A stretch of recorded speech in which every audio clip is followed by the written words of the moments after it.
Esta noche María Cela.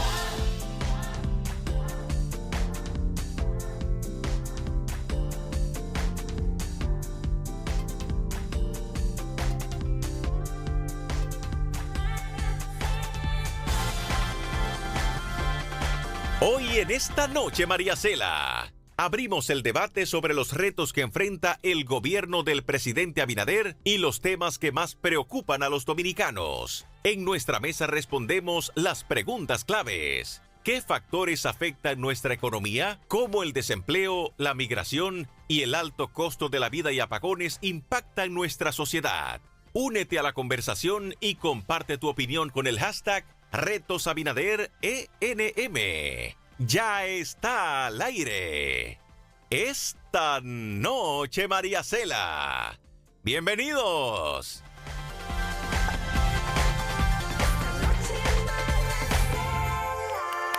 Bienvenida familia dominicana, gracias por sintonizar a todos los que lo hacen aquí en el territorio nacional a través de Colorvisión y en Estados Unidos, en Canadá y las islas a través de Televisión Dominicana. Gracias de corazón por permitirnos entrar en sus hogares. Querida Nairobi, hoy no está Diana, sí. va a estar mañana y pasado mañana, pero tenía un compromiso familiar muy importante. Pero aquí estamos nosotras. Y la esperamos mañana. Nosotras felices, como siempre, de poder acompañarles en Martes de Mesa. Y vieron ustedes en la introducción que es un tema interesantísimo, porque vamos a hablar de los retos, pero también qué propuestas podemos poner sobre la mesa para esos retos que debe enfrentar el gobierno del presidente Luis Abinader en estos años venideros, en este 2025. Y ahí mencionábamos algunos en la introducción, y yo sé que la gente se iba identificando en casa con cada uno de ellos. Esto es a propósito de que este próximo jueves el presidente Luis Abinader hace su quinta rendición de cuentas a 6 meses de haber inaugurado su segundo periodo de gobierno.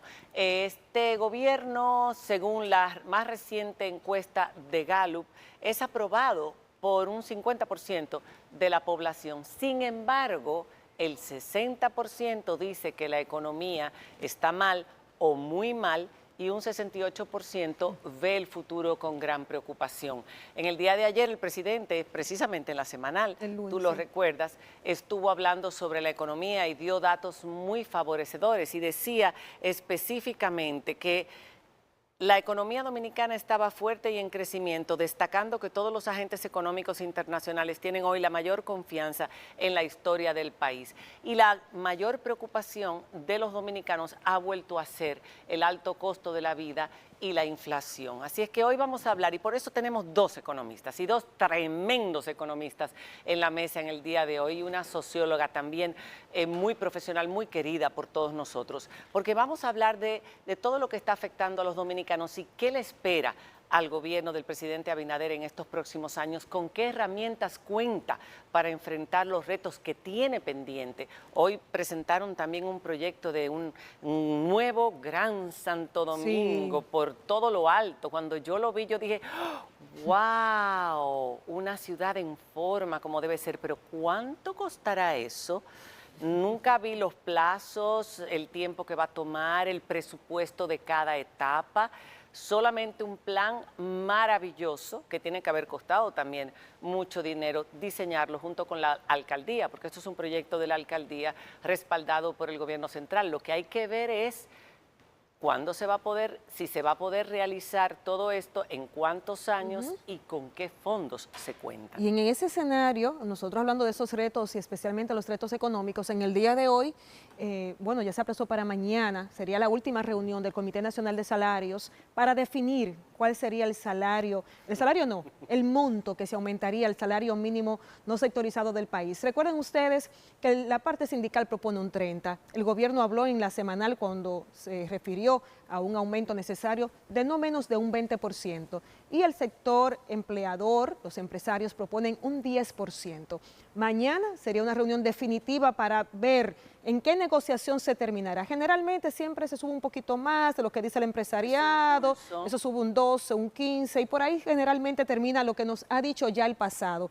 Pero veremos mañana cuál será el resultado tras esta reunión. Pero hay buenas expectativas. Puede ser que llegue a un 15, que los empresarios... El último fue de 19. Que los empresarios no salieron muy bien de la reforma laboral, porque ahí siguió la cesantía y las prestaciones, la cesantía, que son una carga para el gobierno. Estamos hablando del salario mínimo en el sector no sectorizado, que definitivamente tiene que irse. Se ha ido aumentando a lo largo de los años, en este gobierno también, y tiene que seguir aumentándose porque, como estamos viendo, la economía no va tan bien como nosotros la podemos experimentar. Una cosa son los números. Ahora, eso lo decimos nosotros. Vamos a ver qué dicen los expertos. Adelante con la Diana.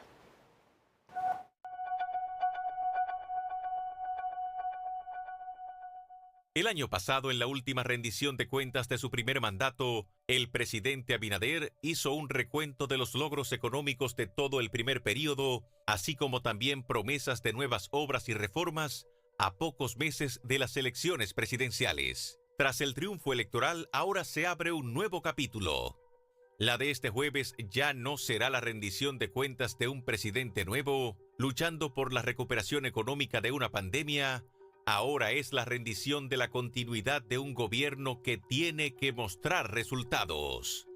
En ese sentido, este último año ha estado marcado por reformas aprobadas, como la constitucional, reformas abortadas, como la fiscal, y reformas todavía en proceso.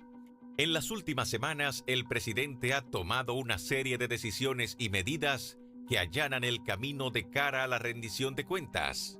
Movimientos en su gabinete, la propuesta de la procuradora y sus adjuntos, todos aprobados, la suspensión del cobro de los apagones programados y una propuesta para favorecer a los trabajadores en la discusión del aumento salarial. Sin embargo, el país sigue enfrentando importantes retos en materia económica, social, política e institucional. La última encuesta Gallup señala que los temas que más afectan a los dominicanos siguen siendo los mismos: el alto costo de la vida, la delincuencia, el desempleo, los apagones, la salud. Hoy en la mesa de Esta Noche María Cela, discutimos esos retos del presidente Abinader, las promesas cumplidas e incumplidas y el cambio que el país necesita.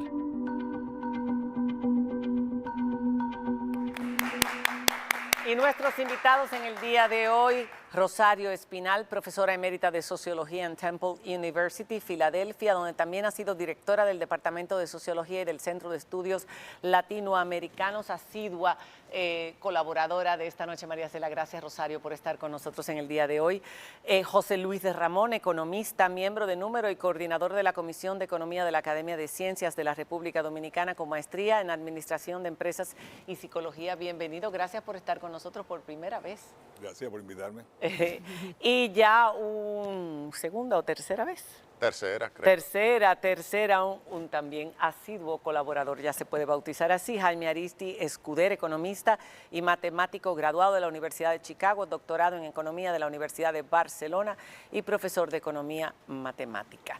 Bueno, quisimos que fueran sobre todo, por supuesto, los fenómenos sociales, todo lo que impacta a la sociedad es importante, pero la economía siempre es lo que más duele a los dominicanos, en cualquier gobierno, en cualquier país.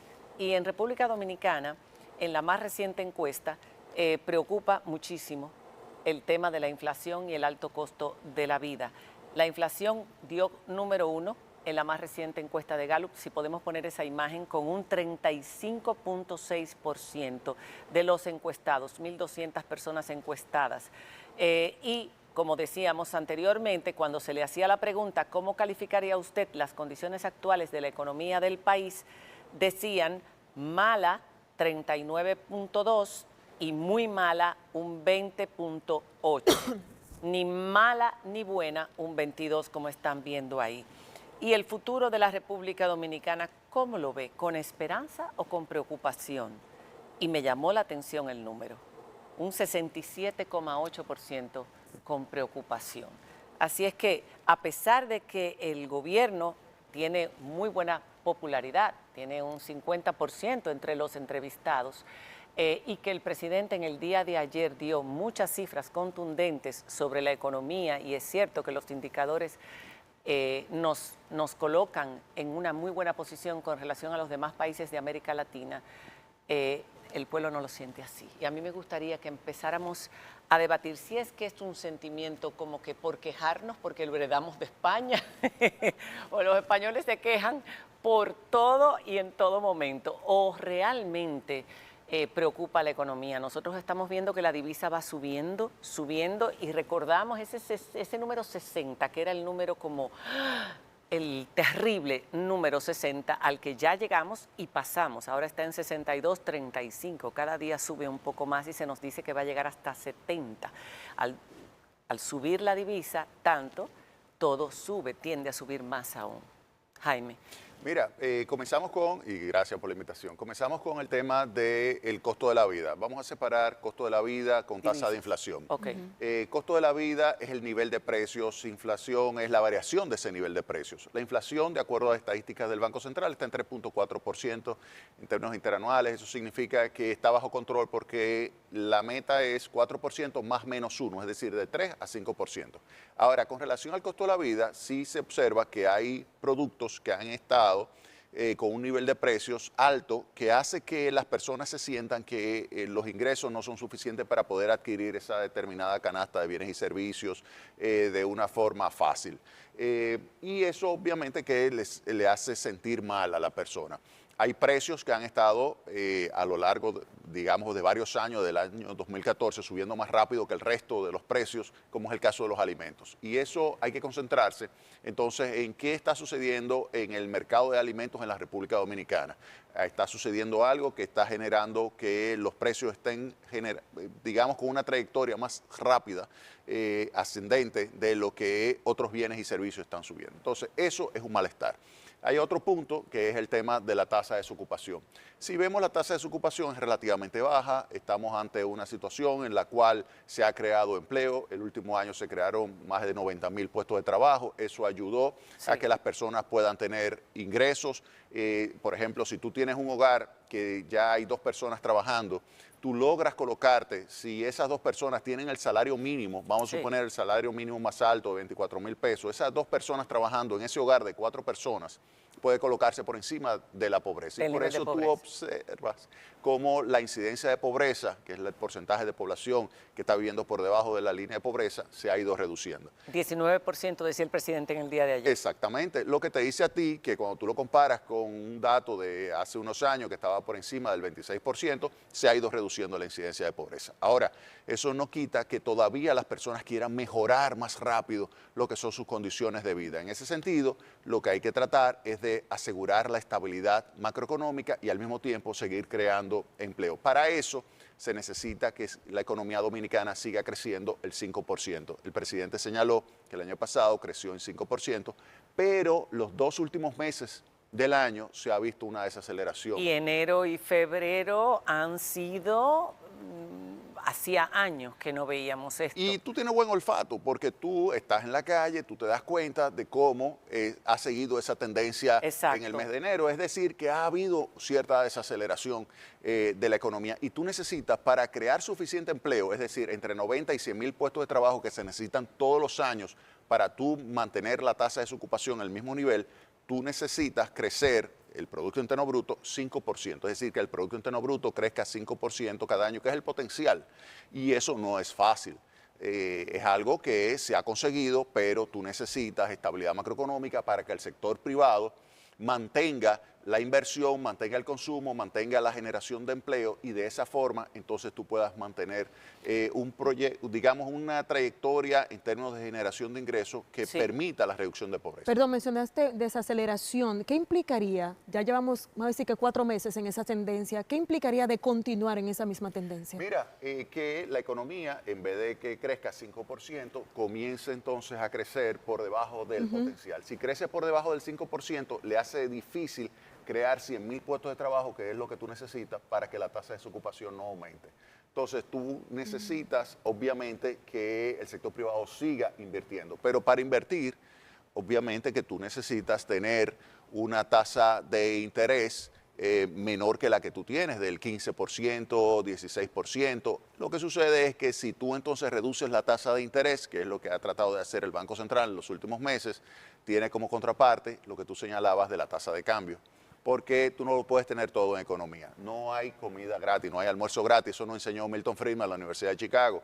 ¿Qué es lo que quiero decir con eso? Que si tú tienes una situación donde tú quieres reducir la tasa de interés para que haya un aumento de la inversión y un aumento del consumo del sector privado, la tasa de cambio, como tú miras dónde ahorrar y qué ahorrar en pesos o dólares, si tú ves que la tasa de cambio comienza, entonces tú te cambias de pesos hacia dólares y presionas hacia arriba la tasa de cambio, que es lo que se ha visto en los últimos. Por eso ha pasado de 61, específicamente 60.94, que fue el promedio de diciembre, ya se ha colocado, como tú muy bien señalas, 62.35, y que va a seguir subiendo, sí, va a seguir subiendo. Y lo tienen retenido, porque cuando quieres cambiar dólares, no te los dan. Y ¿Sabes qué? Yo te voy a dar un título de comprar economía, dólares. porque tú tienes una gran capacidad de observación. Ese no. Bueno, lo también... primero que debe tener un economista es capacidad de observación. Y tú la tienes. Porque eso que tú acabas de decir es algo que se observa en el mercado. Y es que cuando tú vas a comprar más de cierta cantidad de dólares... de $5,000 al mes es lo único que permiten. Entonces, más allá, entonces te lo ponen en 60, 62.60. Sí, exactamente. 62.60, Te lo venden, pero más caro, mucho más exactamente. caro. Tú lo quieres más rápido, te lo pongo. Entonces, eso no es conveniente, porque el precio debe ser único. Es decir, un solo precio de la tasa de cambio. Y si hay dos precios, es porque tú tienes una situación en la cual estás siendo, digamos, sometido el mercado a una situación de racionamiento. Yo quisiera, el presidente hablaba del costo de la canasta, hablándole a la gente, porque es que cuando nos dan todos estos indicadores, como no somos, volvemos a insistir, economistas, y muy poca gente conoce cómo es que fluctúa todo esto y de qué depende. A la gente lo que le importa es ver que tiene flujo, que puede ahorrar, que puede invertir, que tiene unos préstamos con los que puede lidiar y que puede ir al supermercado y satisfacer las necesidades de su familia. La canasta básica, decía el presidente, se mantiene en $109, 109,58 por debajo de países. Entonces a la hora de presentar, los políticos siempre ponen lo que les conviene, en comparación con Argentina, porque todo el mundo sabe cómo está la situación en Argentina, que está en 162, y en Uruguay, que está en 167. ¿Nos están mareando siempre, José Luis, con el tema económico? Mira, los economistas necesitamos presentar la información de diferentes maneras para diferentes usos. Normalmente cuando tú quieres comparar dos naciones, tú tienes que utilizar dólares PPA. O sea, tú tratas de poner cuánto puede comprar en ese país una determinada cantidad de dinero, ¿no? Entonces, comparar dólares corrientes de un país con otro no es la mejor manera de hacer comparaciones. No. El problema que tenemos nosotros con respecto a si estoy mejor o estoy peor es que no estamos bien. Nosotros somos un país subdesarrollado y pobre. Que las metas de nosotros, cuando alcanzamos una meta, es que sacamos a gente de la pobreza. Pero eso es lo mínimo. O sea, estamos en la raya, ¿verdad?, del mínimo bienestar. O sea, la canasta básica para un primer quintil son como 28,000 pesos. El salario mínimo de las empresas grandes no llega a 28,000 pesos. No. 24,000. O sea, una persona que trabaja en una empresa grande, una persona no gana lo suficiente para comprar la canasta, lo que llama la canasta básica, ¿no? Que incluye otros bienes aparte de los alimentos. Entonces, lo que nosotros tenemos que lograr es que nuestro salario suba, ¿ok? Que la gente tenga una capacidad de comprar más. Lo malo es que cuando tú subes los salarios por encima de lo que el mercado puede pagar, tú tienes dos fugas. La primera fuga es el desempleo. Es decir, si pones salarios que son artificialmente altos, nadie va a contratar. Y la segunda fuga, que es la fuga mala, es la informalidad. Nosotros tenemos empleo, sí, pero la mitad de nuestro empleo es informal. O sea, históricamente, porque no es hoy, es que hoy y hace 10 años también, la mitad de nuestro empleo es informal. son gente que no trabajan en empresas formales, que no tienen acceso al sistema de seguridad social y que normalmente ganan menos de lo que ganan todavía las personas que ganan poco en el sector formal. Entonces, la participación del salario en la economía no aumenta y es muy bajita en la República Dominicana. O sea, comparada con otros países, es muy bajita. Este aumento del 15%, bueno, Un el 10%, lo que ellos han propuesto, pero sabemos que tú me das, yo te doy, Pero fíjate, podría llegar a un 15%, ojalá llegara a un 20%. Yo lo que quiero señalar es que la enfermedad no está en la sábana. No está ahí. Si nosotros no aumentamos la capacidad del capital humano de la República Dominicana, nosotros no vamos a poder tener aumentos de salarios de verdad sostenibles en el tiempo. En el tiempo. Y ese problema está en la Máximo Gómez, en el Ministerio de Educación. Ahí está. O sea, nosotros tenemos países como, por ejemplo, 100% México, que cuando comparamos la prueba PISA de México con la prueba de nosotros, la diferencia no es muy grande, pero es lo suficientemente grande para que el salario en México, sea un mínimo, sea sustancialmente mayor. Y México son los países de salarios bajos. Te vas a Costa Rica y estamos perdiendo zonas francas que se van de la República Dominicana a Costa Rica, donde el salario es mucho más alto que aquí. ¿Por qué? Porque la gente realmente puede aumentar la productividad de esa empresa, porque están capacitadas.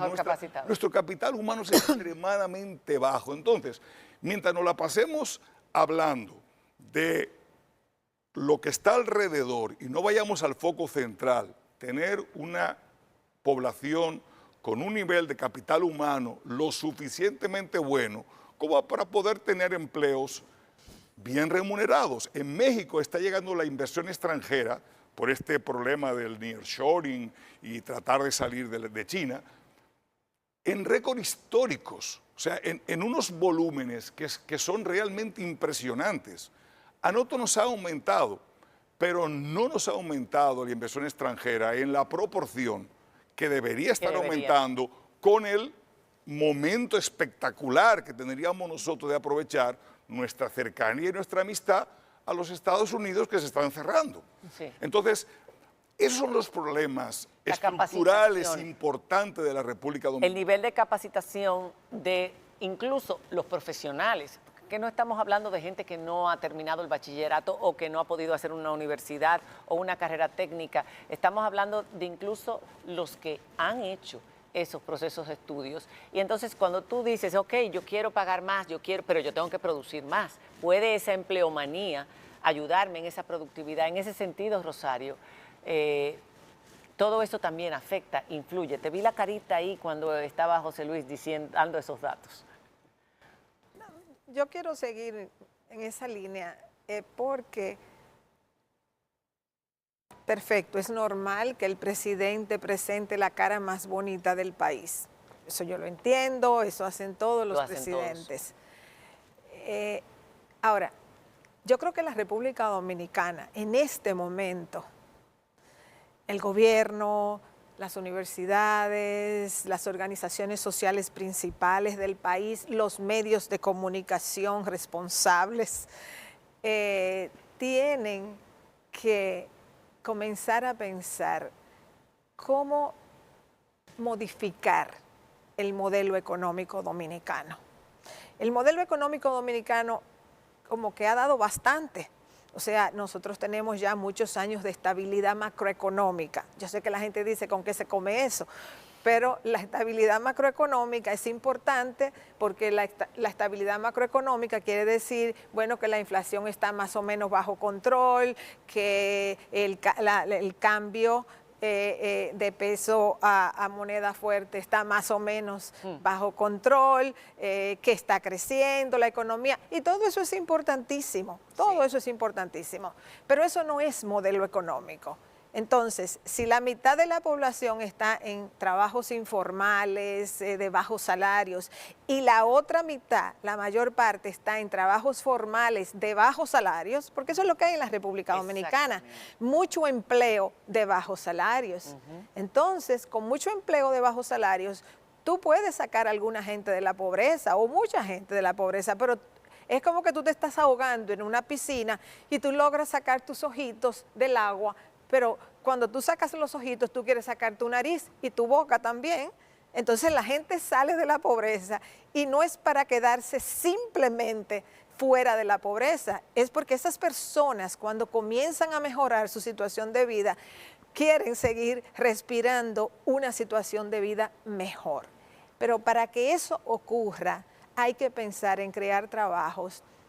Y ahí viene lo de mayor productividad, mayor nivel educativo, ese tipo de cosas, para atraer inversión que genere salarios mejores. Inversión, por ejemplo, en empresas tecnológicas. O sea, pensar en qué puede la República Dominicana traer que genere mejores salarios, empleos de mejores salarios, y qué hay que hacer con educación.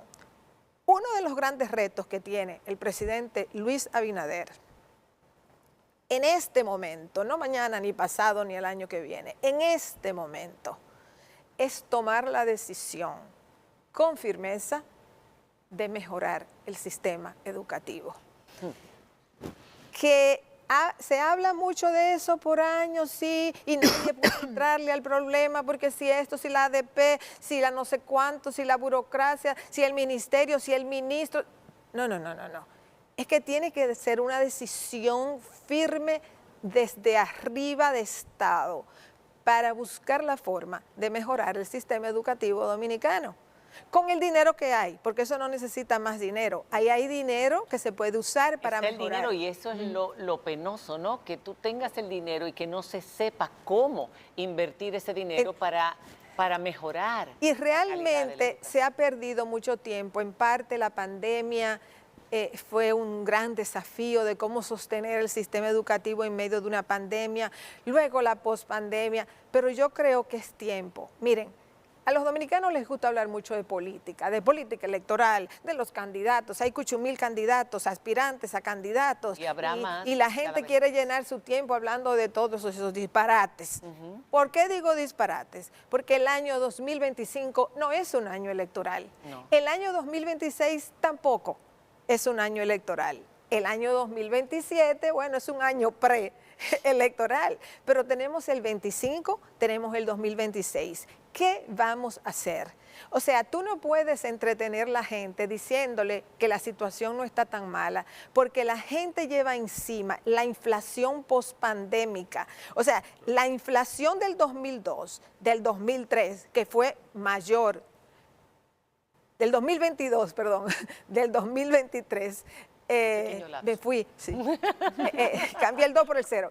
Del 2022 y del 2023, la gente lleva encima esa inflación, más la normal, porque después se volvió a niveles normales, pero no es que se eliminó, no es que es cero la inflación. Entonces tú tienes una inflación acumulada que la gente siente. Pero además, y todas estas son razones para comenzar a pensar qué hacer, además, en este país se desarrolló una gran expectativa migratoria. Tú estás mal, ¿cómo me voy de aquí? O sea, ¿de qué manera? Tengo posibilidad de irme legal, tengo posibilidad de irme la vuelta por México. No sé.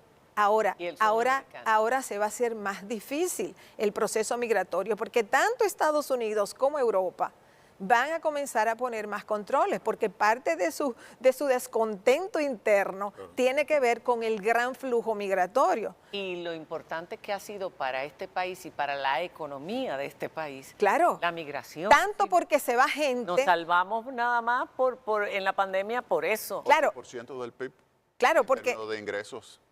Porque sale gente, por un lado, y te manda remesas, y te manda regalos, y traen maletas llenas, invierten, compran casas, compran viviendas. Entonces, realmente este país... Es algo en que no habíamos pensado. ¿Cómo nos va a afectar eso en los próximos años? Claro. Yo considero que este es un momento que no es un momento electoral ahora mismo, y ya es un gobierno que está en un segundo mandato. Que no tiene que ser el más popular tampoco, ¿eh? Pregunto, porque que esa es otra. Hay una necesidad por parte de los gobiernos y de los gobernantes de mantener esos niveles de popularidad, y más que de ellos, de los asesores. de los asesores. Hay que hacer esto y hay que hacer aquello para dar un golpe de impacto, para dar una impresión y crear una percepción. Lo importante aquí es hacer lo que hay que hacer, Claro, aunque duela. en el contexto de lo que está ocurriendo en el mundo ahora mismo y en el contexto de lo que ha ocurrido en la República Dominicana y del momento político y económico que se vive, yo considero que el gobierno, que el presidente Abinader específicamente, tiene que pensar en qué aspectos concentrarse, porque simplemente pintarle un país bonito a la gente no va a dar resultados muy buenos. Puede mantener las cosas más o menos estables, la República Dominicana es bastante estable políticamente, pero hay que pensar a futuro. ¿Qué vamos a hacer para transformar este país y colocarlo? También. Y colocarlo en una posición para que pueda ir dando respuesta a los desafíos. ¿Qué legado quiere dejar? Definitivamente el de la transparencia ha quedado, o por lo menos ha quedado como un legado de ese primer mandato. La gente dice que sí, hay corrupción. En la encuesta Gallup te lo ponían, por supuesto, siempre va a haber corrupción, pero que en materia de transparencia han sido y de control ha sido más efectivo el gobierno. Vamos a seguir hablando cuando regresemos de la pausa de todos esos retos que tiene el presidente para dejar un legado que realmente le permita pasar a la historia con temas muy puntuales, porque es como dices tú, a veces queriendo aquí y allá, y si se concentra en algo que es fundamental y que da mucha pena, que todavía a estas alturas, no importa quién pongan, no importa la experiencia que tenga, la educación sigue en República Dominicana por debajo de los niveles que debería estar. Y eso es lo que deberíamos estar midiendo y con eso nos deberíamos estar comparando con el resto de países. Cuando regresemos de la pausa y sus comentarios en nuestro hashtag RetosAbinaderENM. ¿Cuál usted cree que son esos retos que tiene el gobierno en estos próximos 3 años y si cree que los va a poder cumplir? Cuando regresemos. Retos Abinader ENM es nuestro hashtag. Precisamente de eso hablamos en el día de hoy. Ahorita cuando hablaba José Luis, yo me quedé como el 60% de la encuesta de Gallup sin esperanza, porque mencionaba que para mejorar la calidad de vida, los salarios del dominicano, necesitamos trabajar con la educación, que no es una conversación reciente, es un tema que se ha hablado desde hace muchos años y en diferentes escenarios. Ahora bien, tenemos una inversión desde hace años de un 4%, pero no lo vemos ni en mejor formación de los maestros, ni tampoco en mejor infraestructura, pero tampoco en un mejor currículum para los estudiantes, ni aplicación del mismo. No, ¿y si dónde está invirtiendo ese 4%? ¿Cuáles serían entonces las acciones que se deben ejecutar? ¿Y qué es lo primero que se debe hacer para comenzar a trabajar en el sistema educativo de República Dominicana y tener resultados diferentes? Mira, cuando se cuando se implementó el 4%, la lógica decía, tengo mucho dinero donde yo puedo gastar más rápido. Y además tengo estudiantes en escuelas muy malas. Obra. Vamos a hacer obras. Lo cual es racional en ese esquema. Pero lo que enseña a los niños son los maestros. No son los muros ni los Al final pupitres. son los maestros. Los maestros en la República Dominicana no tienen un sistema de consecuencias. Un maestro puede ser malo, fatal, ¿verdad? Y ese maestro queda trabajando porque está protegido por un sindicato. Un sindicato cuya fuente de protección son los partidos políticos. Yo he señalado muchas veces que cuando yo miro la relación que tenemos nosotros con los maestros, en realidad es como si fuera una hidra, un animal con 2 cabezas. Una cabeza es la ADP, la otra cabeza son los partidos políticos. ¿Por qué? Porque cuando tú observas quiénes son ministros de educación, muchas veces son los propios expresidentes de la ADP. Entonces, una forma, presidente de la Cámara de Diputados, no un diputado cualquiera, ¿no? El presidente de la Cámara de Diputados. Entonces, una manera de ascender políticamente es la ADP. Todo ministro que pasa por el Ministerio de Educación quiere ser presidente. De una vez arranca una campaña para ser presidente. O sea, tú fíjate, analízalo en el tiempo. Pasan allá y de una vez quieren ser presidente. Entonces, si nosotros no entendemos claramente que esa centralización que tiene el ministerio, esos servicios que le provee el ministerio al ADP, como retenerle parte del salario de manera obligada a los maestros, no tener un experimento donde por lo menos, yo quisiera que a mí y a Jaime nos dieran una escuela en Vallaguana y que nos dieran el presupuesto que tiene la escuela de Vallaguana, a ver si nosotros logramos en Vallaguana crear, si nos dejan contratar los maestros que nos dé la gana, ¿verdad? No vamos a tener unos muchachos, no te digo la capital, no, te digo en cualquier campo del país. Sí. No vamos a lograr nosotros tener un mayor nivel de educación al final de un tiempo en esa escuela. Entonces el problema no es la ADP. ha funcionado el sistema estatal controlado por los partidos políticos y con la ADP. Hay que mover el sistema a otra cosa muy diferente, que incluya que hagamos experimentos, que empecemos con 10 escuelas, con 15 escuelas, en otras modalidades de financiamiento, en otras modalidades de contratación, en otras modalidades de libertad de los maestros, de capacitarse y ganar más, porque dan resultados. Hasta que nosotros no entremos en esa dinámica, que es la dinámica entera de la economía, porque eso pasa en los bancos, eso pasa en los puestos de bolsa, eso pasa en las industrias. Sí. Usted es mejor, usted sube y te pagan más. Hasta que nosotros no entremos en ese tipo de dinámica, ¿por qué narices vamos a tener mejor calidad? Porque una persona se va a preparar y se va a esforzar a trabajar si va a ganar exactamente lo mismo. ¿Ustedes están viendo eso en este gobierno, esa intención de mejorar la calidad de la educación, pero desde el Poder Ejecutivo como una impronta que quiere dejar? Mira, todos los gobiernos quieren mejorar la educación. El problema es que no lo logran. Desde el año 2000 nosotros escribimos hicimos un estudio para el Banco Interamericano de Desarrollo sobre la situación de educación y específicamente el impacto que estaba teniendo la ADP y se veía claramente que con esos maestros no íbamos a tener una mejora. Es la calidad del magisterio. ¿Y quién le mete mano? ¿Quién le pone el cascabel al gato? No, el mismo que en su momento le puso el cascabel al gato a Citracode cuando había un problema del sector eléctrico, que había un control total y hubo que desbaratarlo. Yo creo que el ADP también se permite el cambio del modelo. Por ejemplo, yo propuse hacer el cambio de la siguiente manera. Tomemos escuelas públicas y se las vamos a licitar a pues gestores privados. Esos gestores privados son los que van a gestionar la escuela y van a recibir el pago por cada uno de los estudiantes que tiene y puede seleccionar libremente a los maestros, sean de la ADP, sea cualquiera. Si esos maestros no logran que los niños tengan un mejor desempeño escolar en términos del aprendizaje, se fueron. Ahí no me vengas a hacer huelgas. O sea, yo no te puedo hacer que tú mantengas como reo a los niños y el futuro de la República Dominicana simplemente porque tú eres miembro de un sindicato que se llama la ADP. Entonces, si es así, te fuiste para tu casa. Si tú no te quieres preparar, si tú no quieres lograr tener la capacidad de enseñarle más a los niños, pues simplemente te fuiste. Entonces, yo creo que todos los gobiernos tienen la voluntad, pero no lo logran.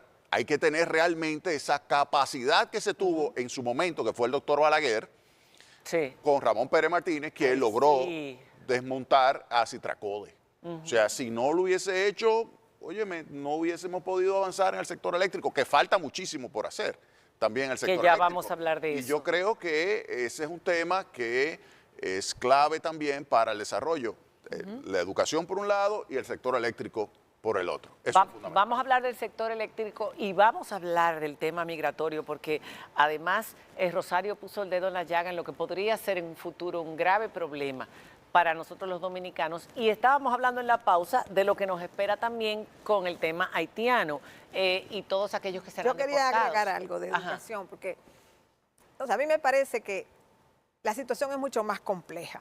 O sea, tú puedes desaparecer a la ADP y no vas a resolver los problemas de la educación dominicana con eso, simplemente.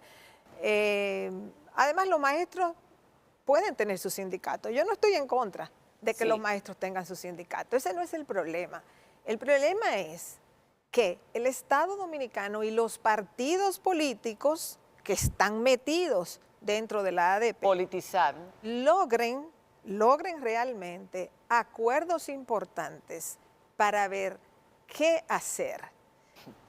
Cómo tener escalas de evaluación que no las cambien los ministros, porque los mismos ministros que no son de la ADP, pero sí quieren estar bien, cambian criterios de cómo hacer las evaluaciones. Es que son entonces, el mismo entonces, animal. sí, lo que pasa es que la educación pública es muy compleja y el público que se sirve es muy distinto al público de las escuelas privadas. ¿Quién impide la evaluación? ¿Perdón? ¿Quién impide que se evalúen a los maestros? No, yo estoy de acuerdo con que ¿La haya ADP? evaluación y yo estoy de acuerdo con que el gobierno dominicano realmente establezca acuerdos con la ADP para que se permita la evaluación. Incluso, y hace unos años lo escribí, yo considero que al sistema educativo dominicano debería inyectársele un equipo de maestros que puede traerse incluso de otros países. Lo hemos dicho por activo. Todo el mundo está de acuerdo. Ahora, en el grueso de las medidas. ahora en el punto, falta lo que yo ponga- quería... ¿quién le ponga que cabe la Claro, ley? ahora, por eso era que yo estaba diciendo que tiene que haber una decisión presidencial de meterse con todo el detalle necesario para ver qué se puede arreglar relativamente rápido, qué va a requerir de más tiempo, con quién hay que hacer pactos, qué hay que cambiar. Pero siempre tomando en cuenta lo siguiente, el público estudiantil de las escuelas públicas tiene muchos problemas que los estudiantes de las escuelas privadas más privilegiadas no tienen. Entonces, la concepción de la educación para el pueblo dominicano, el pueblo pobre dominicano, el pueblo de clase media baja dominicano, el pueblo que vive en comunidades pobres con miles de problemas que no tienen los muchachos de la clase media y media alta. Eso requiere de mucha acción y de mucho pensamiento. No es simple de privatizarte las escuelas, porque eso solo no resuelve los problemas. Ahora, si queremos... ayuda muchísimo. O sea, yo no creo que el objetivo es hacer hoy un tratado sobre qué hacer con la educación, ni tampoco ver que los que hemos nacido en una familia de clase media tenemos ventajas increíbles sobre los que han nacido en una familia pobre. Pero nosotros tenemos que, de alguna manera, ver que hay otros países, hay que ir atrás en el tiempo. Exacto. Que eran eminentemente agrícolas, que eran eminentemente rurales, que la población tenía todos los problemas del mundo y dos generaciones después, todo el mundo tiene un acceso. Ojo, siguen habiendo personas con más oportunidades que otras, eso no lo vamos a negar, pero ha cambiado muchísimo. Entonces, el papel de la educación es precisamente reducir los niveles de desigualdad. Precisamente, ese es el objetivo, ese es un objetivo fundamental de la educación. Todo el mundo más rico, ¿Cómo porque tú igualar a la gente haciéndola pobre no tiene ningún sentido. No, nadie está hablando aquí de eso, pero nadie está hablando aquí de igualar a la gente en la pobreza. Pero si hay más productividad. Estamos hablando de cómo mejorar la educación para mejorar también las oportunidades de empleo y la capacidad productiva del país. De eso es que estamos hablando. Pero no es cuestión de simplemente de que un acuerdo, un pacto, no, hay que imponérsele. Hay que imponérsele porque es que llevamos décadas bajo la diplomacia el control no funciona de la ADP. Ya no funciona. Yo creo en eso en Lee Kuan Yew. Singapur, República Dominicana y Singapur tenían en 1960 prácticamente el mismo nivel de ingreso per cápita. Y ahora nos llevan 6, 7 veces. No, es que ese es el problema. ¿Por qué? Porque ellos invirtieron en educación masivamente. Hay un paper, un estudio de Bob Luca, el profesor de la Universidad de Chicago, 1993, Making a Miracle, haciendo un milagro, donde él se concentra fundamentalmente en la educación. Tú puedes hacer cualquier otro tipo de política, pero si tú te concentras en educación, realmente tú logras echar hacia adelante. Los países que son ejemplo para el mundo son los países que tienen mejor nivel educativo. Sin lugar a Por ejemplo, Japón. Miren, muchos de los maestros que enseñan en las escuelas públicas provienen del mismo sector social de donde provienen esos estudiantes. O sea, no es que los muchachos que fueron a las mejores escuelas y a las mejores universidades van a dar clase al sector público. Son muchos los problemas. Yo lo único que estoy diciendo es, son muchos los problemas, pero fui la que dije, le toca al presidente de la República, porque yo no puedo dar aquí la fórmula a todos los Rosario, problemas. mira, se está haciendo un trabajo con el IFODOSU, se está haciendo un trabajo para la formación de maestros, pero hasta que tú no logres, oye bien, atraerte a ser maestro al mejor bachiller de las escuelas, tú tienes un problema en la sociedad. Oye bien lo que te estoy diciendo. ¿Quién es el que ahora mismo es el mejor bachiller?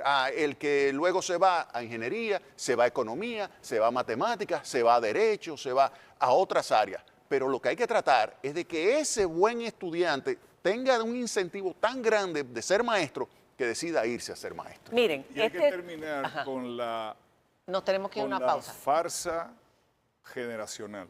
Ajá. Yo te digo que eres bachiller cuando no lo eres. Ah, claro. Yo te llevo a la universidad, te gradúo de maestro cuando no lo eres. O de cualquier otra Y te profesión. doy un título y después te mando a una escuela para que tú engañes a otro niño y le digas que es bachiller cuando no lo es. Entonces hay que cerrar ese círculo. Sí. Pero eso hace 24 años está escrito. Increíble.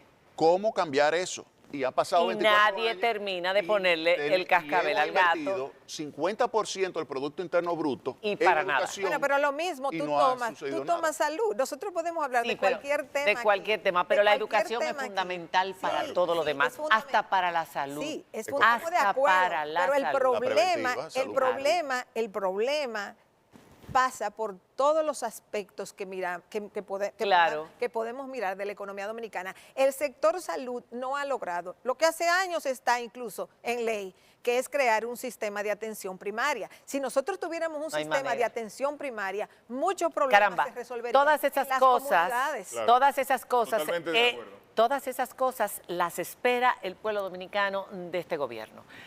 Y así como el presidente se sienta todas las semanas con la mesa de trabajo para la reforma policial, yo creo que hay tiempo de que en estos próximos 3 años la cara de la educación cambie en República Dominicana, porque es un paciente que está en estado crítico y es un paciente del que depende el resto de la sociedad, sin educación. Y ya ha quedado claro, yo quería hablar de muchos otros retos, me quedará muy poco tiempo para despedir, pero ya nos damos cuenta, señores, que lo más importante para vencer todos los retos que tiene este país por delante es mejorar el sistema educativo. Eso lo va a mejorar todo. Hacemos una pausa y cuando regresemos nuestras conclusiones. Ya volvemos. ¿Qué tiene este presidente por delante para que complete estos 2 periodos, dejando algo que realmente sea un legado importante para este país? Bueno, el presidente tiene la opción de seguir funcionando en torno a lo que él estableció en su primer periodo, pero su primer periodo fue manejo de pandemia, toda la estrategia anticorrupción y más o menos eso definió lo que fue para su primer periodo. ¿Qué debe ser el segundo? El segundo periodo y sobre todo este año y el próximo año, es el tiempo en que el presidente tiene para decidir en qué me enfoco.